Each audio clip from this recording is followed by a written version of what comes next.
رسول اللہ صلی اللہ علیہ وآلہ وسلم منبر پر تشریف لائے اور فرمایا، میرے بعد تم پر دنیا کی جو برکتیں کھول دی جائیں گی، میں تمہارے بارے میں ان سے ڈر رہا ہوں کہ کہیں تم ان میں مبتلا نہ ہو جاؤ۔ اس کے بعد آپ نے دنیا کی رنگینیوں کا ذکر فرمایا۔ پہلے دنیا کی برکات کا ذکر کیا، پھر اس کی رنگینیوں کو بیان فرمایا۔ اتنے میں ایک صحابی کھڑے ہوئے اور عرض کیا، یا رسول اللہ صلی اللہ علیہ وآلہ وسلم، کیا بھلائی برائی پیدا کر دے گی؟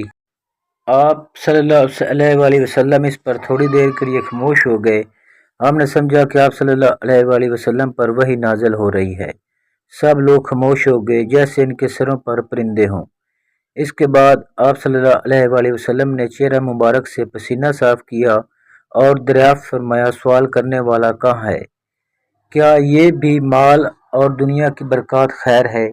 3 مرتبہ آپ نے یہی جملہ دہرایا، پھر فرمایا، دیکھو بہار کے موسم میں جب ہری گھاس پیدا ہوتی ہے وہ جانور کو مار ڈالتی ہے یا مرنے کے قریب کر دیتی ہے، مگر وہ جانور بچ جاتا ہے جو ہری ہری دوب چرتا ہے، کوکھیں بھرتے ہی سورج کے سامنے جا کھڑا ہوتا ہے، لید گوبر پیشاب کرتا ہے، پھر اس کے بعد ہضم ہو جانے کے بعد اور چرتا ہے۔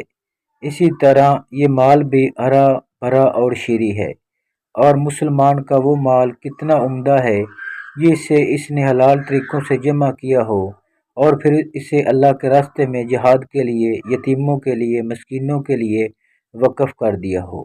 لیکن جو شخص ناجائز طریقوں سے جمع کرتا ہے تو وہ ایک ایسا کھانے والا ہے جو کبھی آسودہ نہیں ہوتا، اور وہ مال قیامت کے دن اس کے خلاف گواہ بن کر آئے گا۔